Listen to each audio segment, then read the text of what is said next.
Bonjour à toutes et à tous. Alors, je vais parler vite fait de cette UFC 311, le premier numéroté de l'année. D'ailleurs, bonne année tout le monde. Meilleurs vœux, la santé, pas trop de commotion, pas trop d'étranglement, j'espère.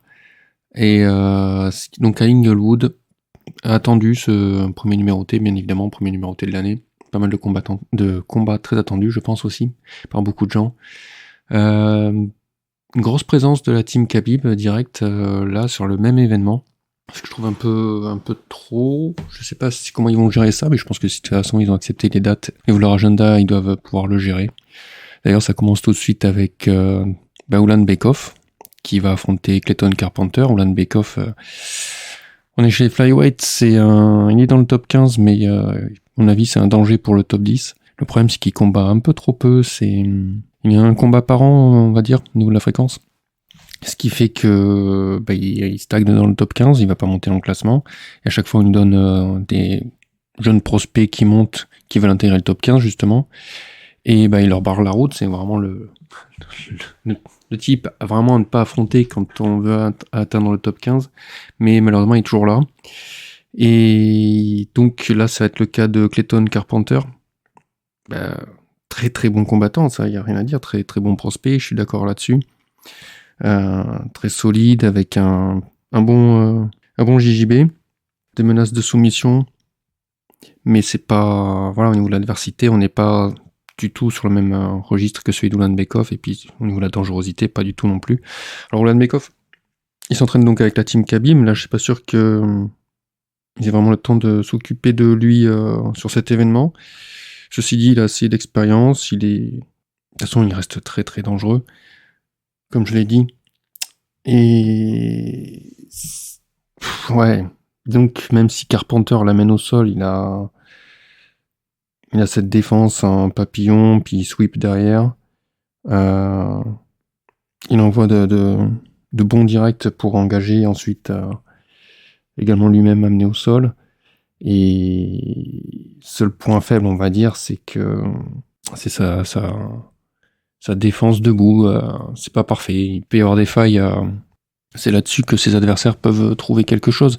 Mais là, il y aura pas de... Je pense ce sera pas possible pour Clayton Carpenter de passer cette étape, malgré qu'il soit invaincu, qu'il soit à 8-0, qu'il ait un bon parcours jusque-là, qu'il offre de beaux combats. Ça va être donc Ulan Bekov, on va dire à 60% au niveau de la prédiction.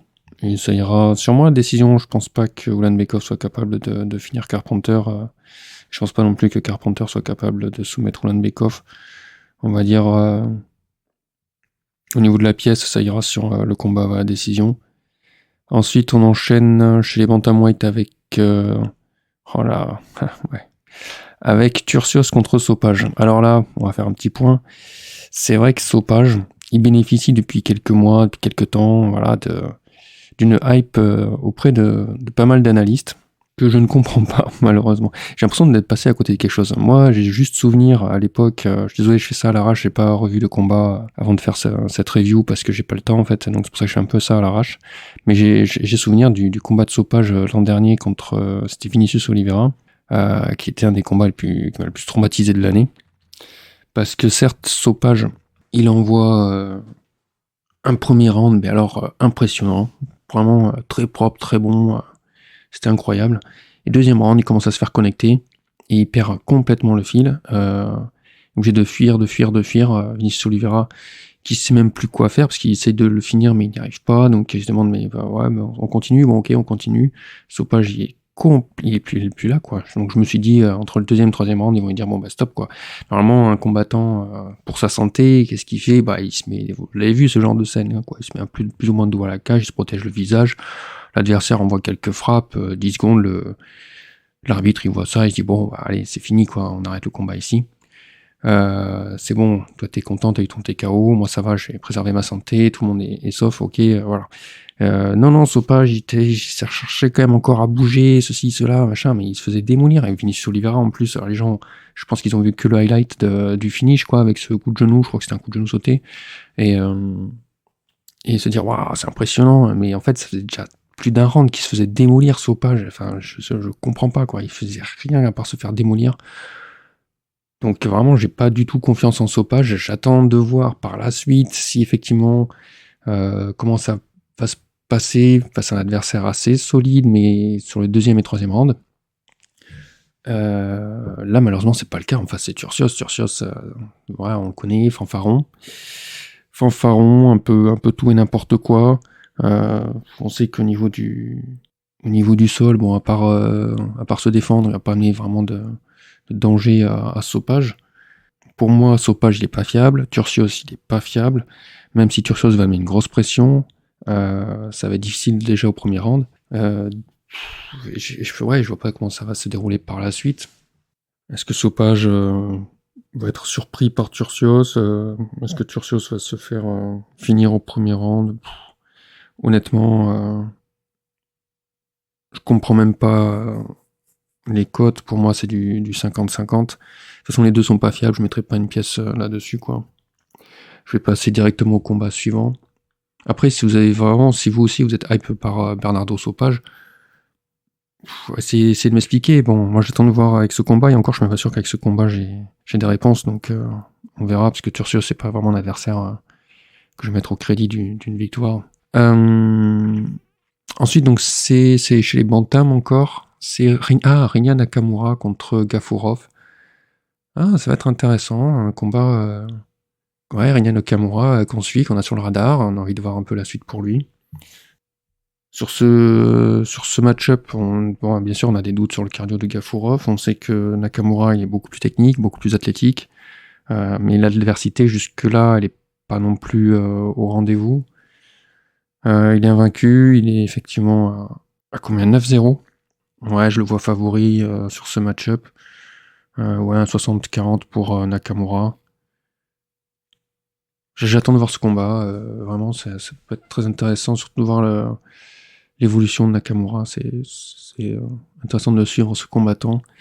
Ensuite, on reste chez les bantams, cette fois chez les femmes. Ça sera Carol Rosa contre Aileen Perez. Ah, c'est là où j'aurais bien aimé avoir des notes. Je me rappelle pas trop technique. Ah, c'est bien de pousser des fois l'analyse technique sur certains combattants. Et des fois, c'est sur les match-ups. Là, c'est surtout sur Carol Rosa. Je sais qu'il y avait des pour et des contre de mémoire.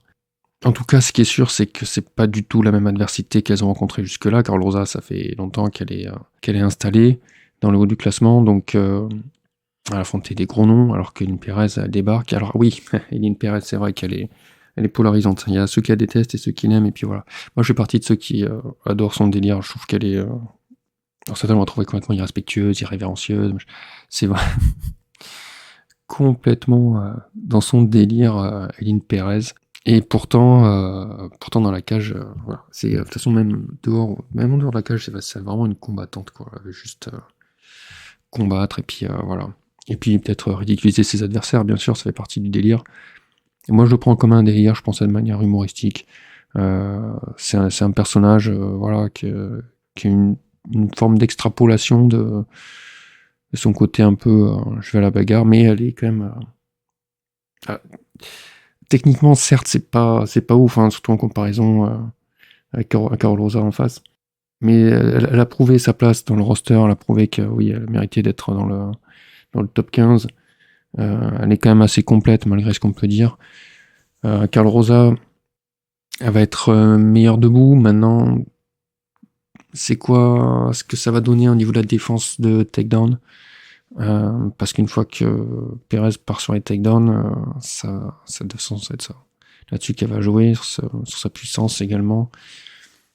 Ça va être difficile, hein, je pense. En plus, elle est assez durable, Perez.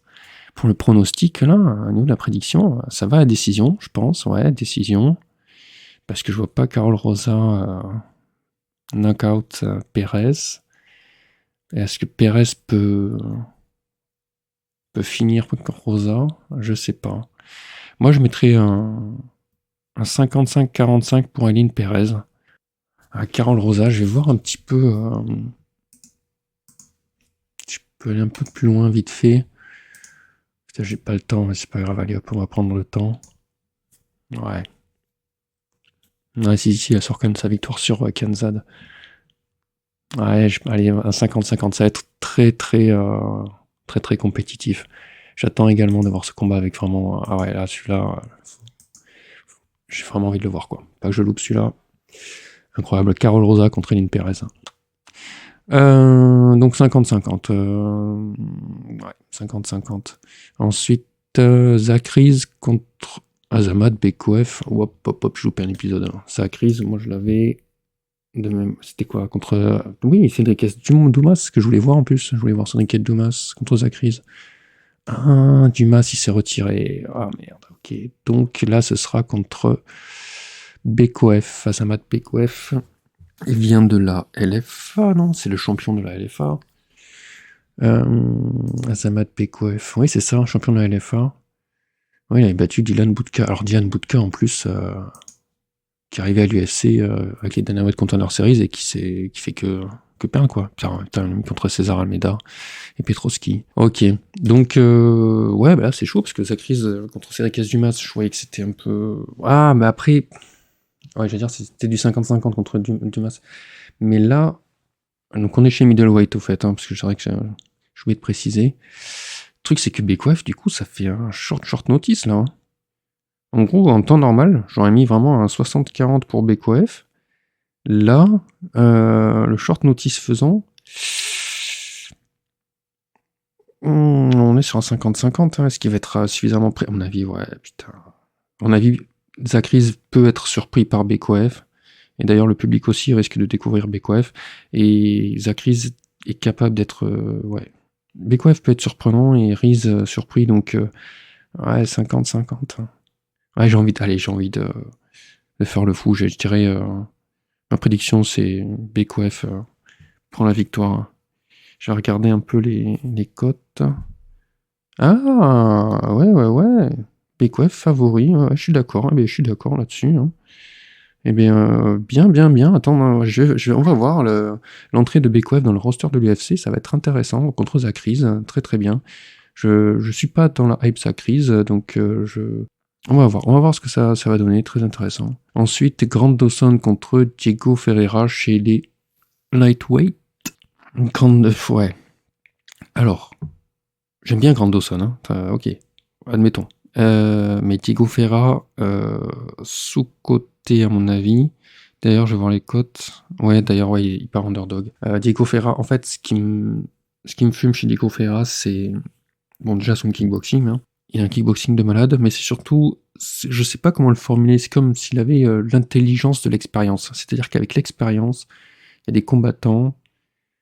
Certes, on va mettre en avant le fait qu'il soit très âgé, plus âgé. Ah ouais, d'ailleurs, là, je crois que Grant Dawson, il a quel âge? Ah oui, il y a 10 ans d'écart. 10 ans d'écart. 40 ans pour Diego Ferreira. Donc le fait qu'il soit âgé, souvent on se dit oui, il est trop vieux pour ses conneries. Mais pour certains, c'est surtout signe que dans le combat, bah, ils ont l'expérience, ils savent très bien quand et comment frapper.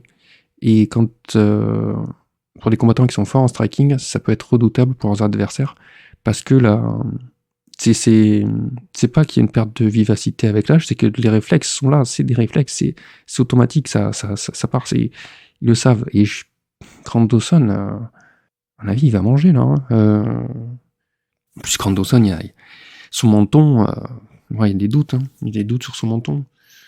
Ferreira, il envoie beaucoup de volume, il a un bon cardio, mais bon, on va dire que Grant Dawson aussi. Si Grant Dawson veut essayer de chercher les takedowns, Ferreira, il se relèvera, il se relève toujours, de toute façon, quand on l'amène au sol. Ferreira, pour moi, est sous-coté, sous-estimé.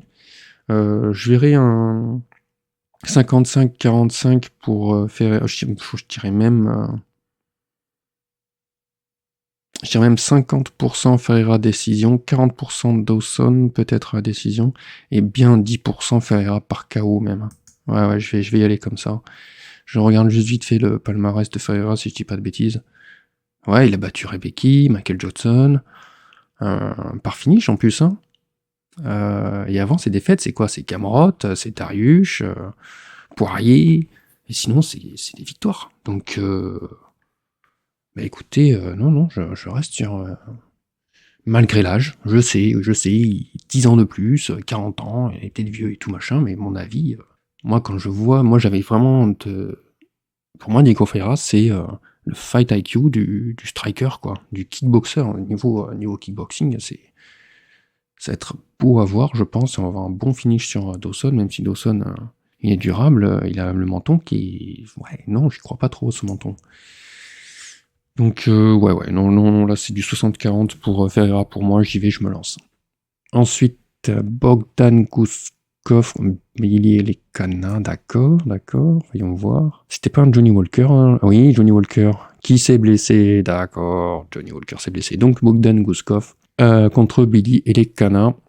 On est chez les light heavyweight et malheureusement, je ne connais pas Elekanan, je ne pourrais pas parler de ce combat. Donc là encore, ça reste un très très short notice parce que la dernière fois que j'ai regardé la carte, c'était il y a quelques jours, 2-3 jours. J'avais pas ça. Ouais, je pourrais pas dire. Je vois les cotes. Bon, Guskov par favori. Je pense qu'il y a aussi c'est lié au short notice. Billy Elekanan, je connais pas du tout. CES, ok. PFL, passé par le PFL, par la LFA. Ok. Ouais, je vais pas en parler plus de ce combat. Malheureusement, je peux pas vous dire. Je suis plutôt d'accord avec le fait que Guskov parte favori, c'est un bon combattant, et puis Elekanan en short notice, et là, de ce que je viens de voir juste d'un coup d'œil, je vois pas vraiment de grosses menaces a priori, de gros dangers, donc ok, admettons. On passe chez les poids lourds avec Almeida contre Spivak. Je pense qu'Almeida va être grand favori. Ouais, c'est ça, ouais. Almeida grand favori, Spivak qui est pas dans le cœur des gens, ouais, combattant qui est dans le top 10, mais bon, les gens ont toujours un doute sur lui, et Almeida, Almeida, il y a de quoi être confiant là sur lui. De toute façon, quand les deux vont chercher à s'amener au sol l'un l'autre, on sait qu'Almeida va avoir un meilleur sol que Spivak.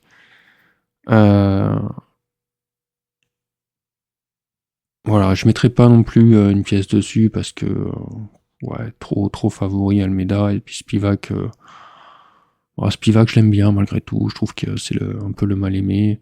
Après non, ça je dis ça, mais non, parce que j'étais quand même déçu récemment, quoi.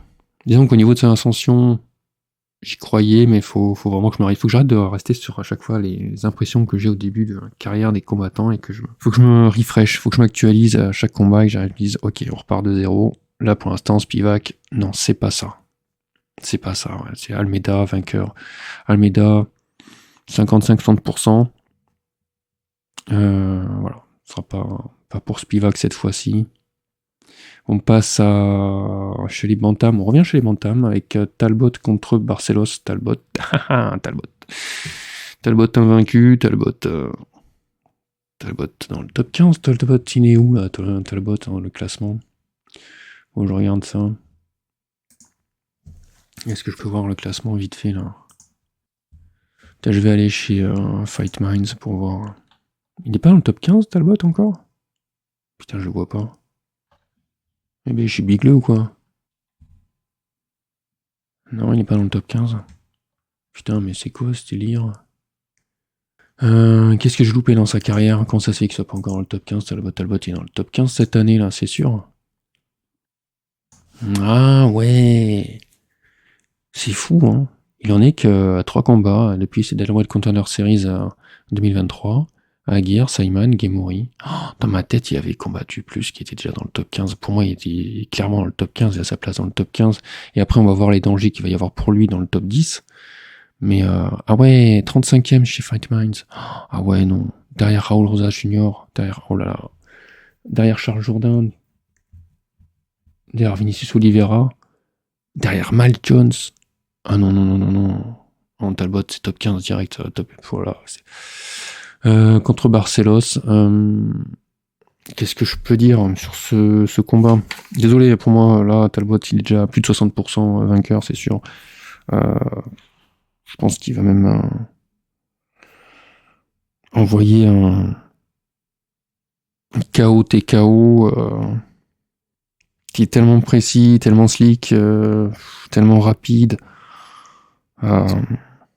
Après, il faut le voir contre un gros lutteur, un gros grappleur, c'est sûr. D'ailleurs, Barcelos, c'est un excellent JJB. Donc ça va être un test, ça va être intéressant à voir là-dessus. Au moins, on aura quand même des réponses. Ok. Bon, bah dommage pour Barcelos. Après, Barcelos, 37 ans et demi.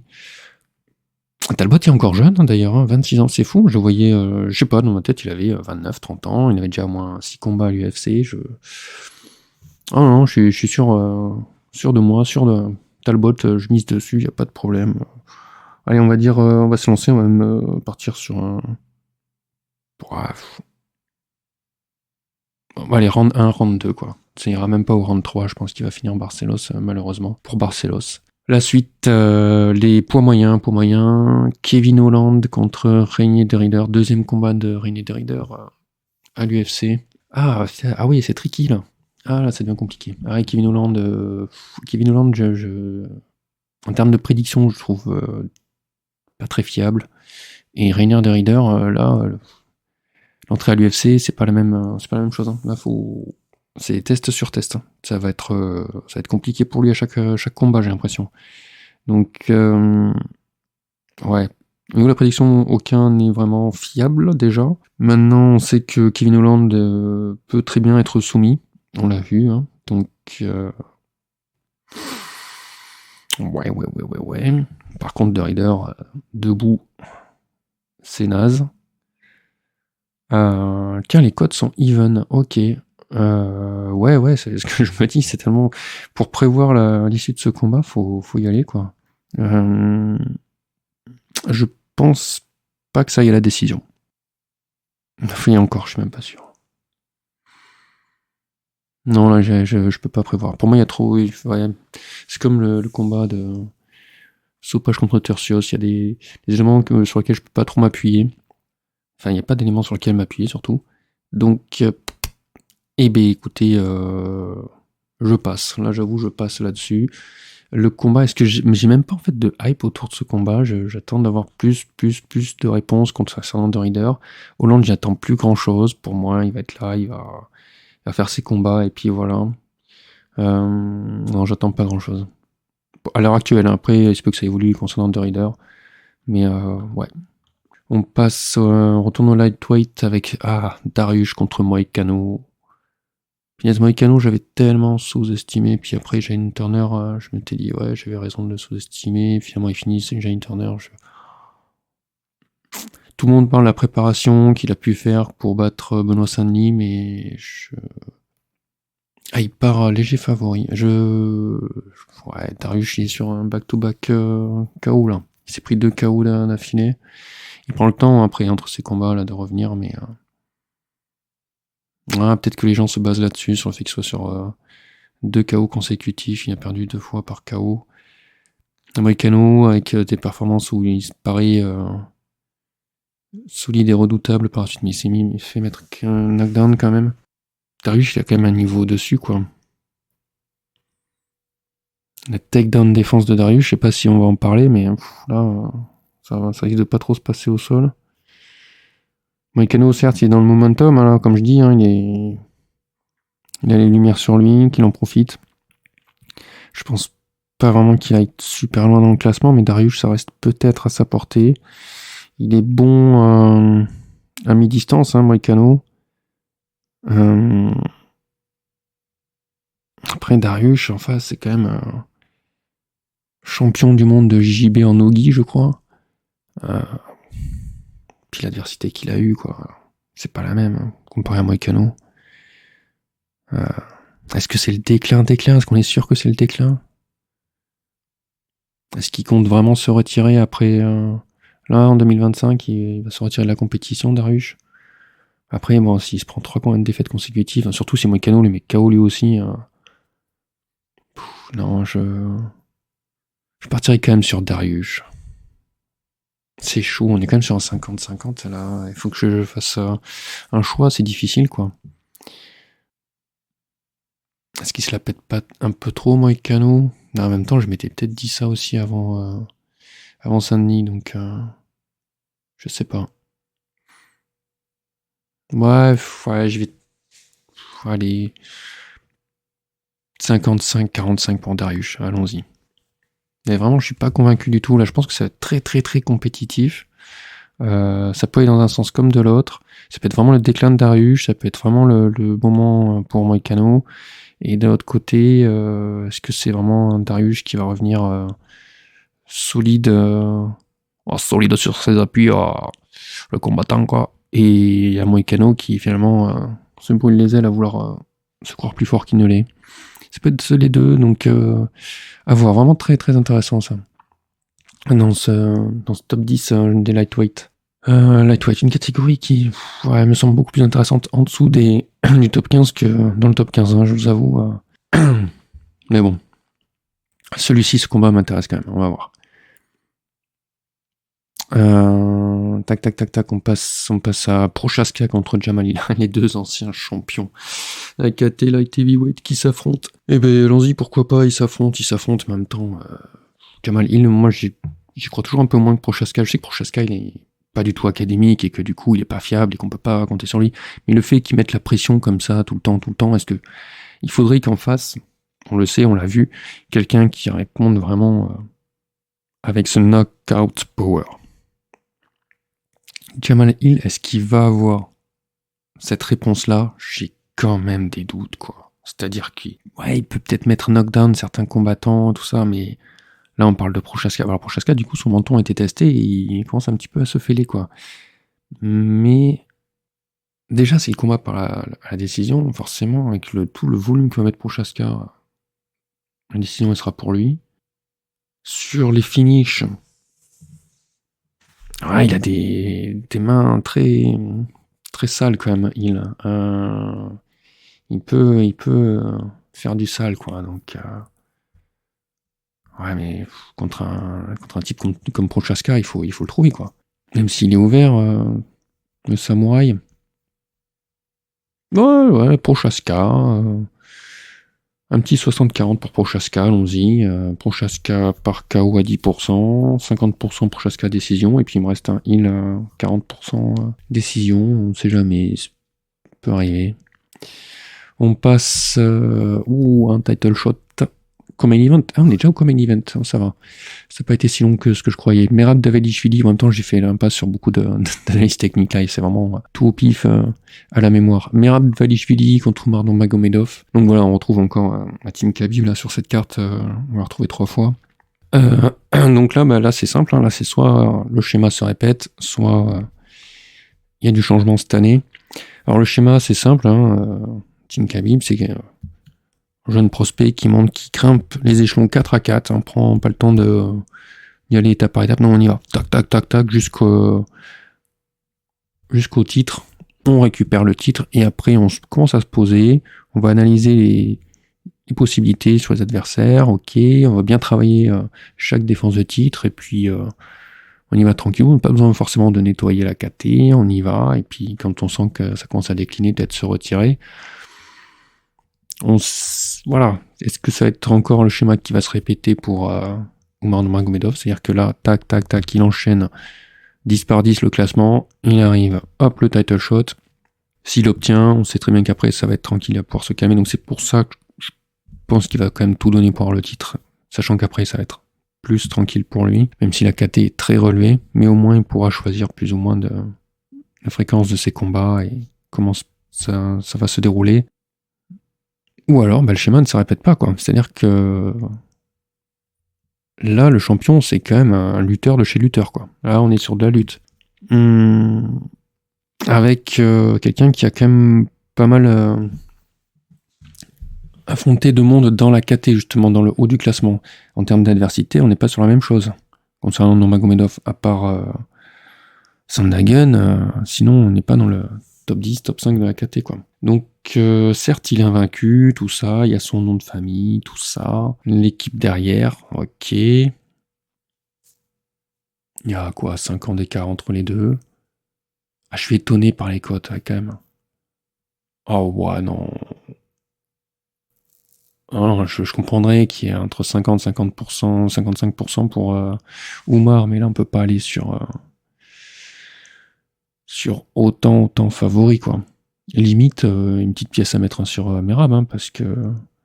Ou alors, simplement, mettre une pièce sur le combat à la décision. Quand je revois un petit peu tout ça, je me dis, ouais, non. Ouais, si. Bon, donc on part sur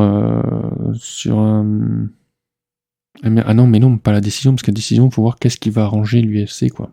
Alors je dis pas que c'est rigged, hein, mais l'UFC appréciait pas trop de voir Dvalishvili champion, c'est gros lutteur. Nurmagomedov, est-ce qu'il va avancer, proposer quelque chose d'autre? Est-ce que les juges vont pas aller en faveur de... On dit toujours, oui, c'est au challenger de faire plus que le champion. Là, il y a débat.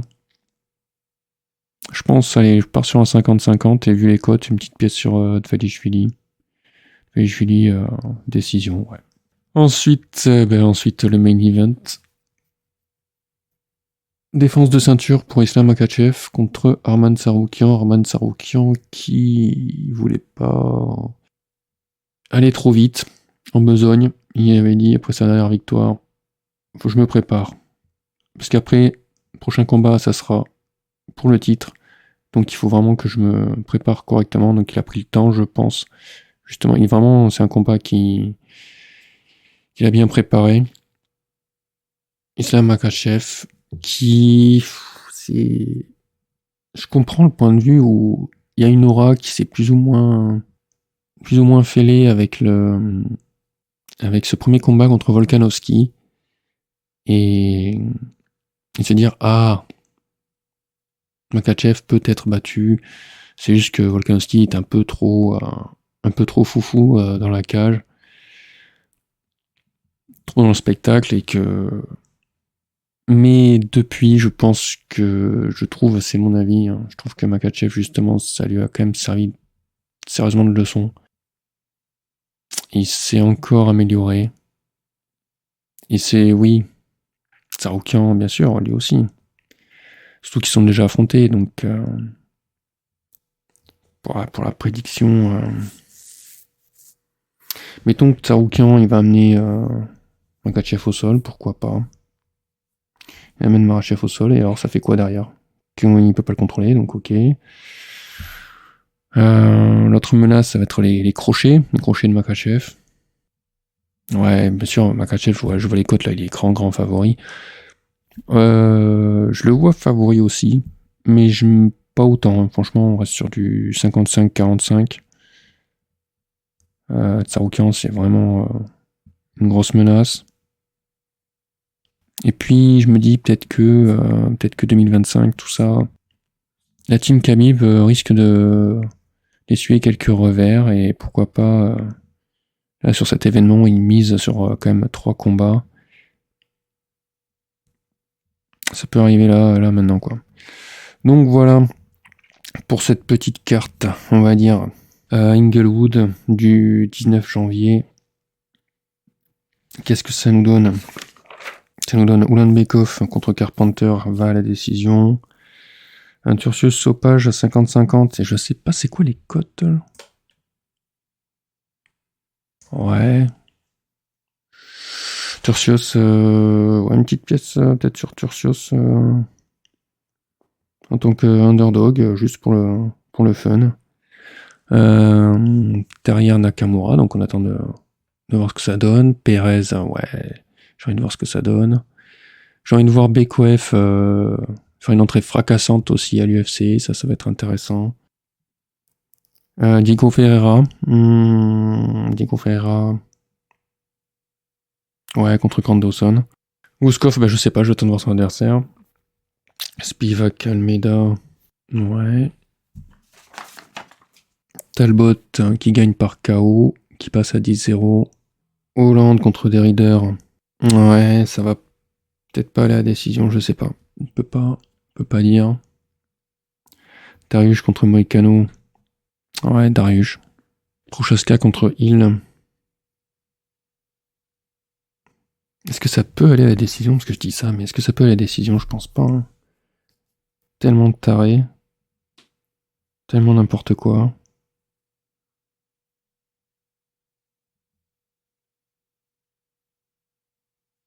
Prochaska qui bat Jamal Hill au 2e round. Si je devais mettre une pièce, je dirais que ça ne va pas à la décision. Ouais, ça ne va pas à la décision. Dvalishvili contre Nurmagomedov, ça c'est sûr, ça va à la décision. Makhachev contre Tsarukyan. Et ben juste à profiter du combat, quoi. Et voilà. Donc on se retrouve pour la prochaine carte. Prochaine carte sera en Arabie Saoudite, si je dis pas de bêtises. Voilà, en attendant, passez une bonne soirée, bon événement, bon UFC 311. Et on se retrouve très bientôt.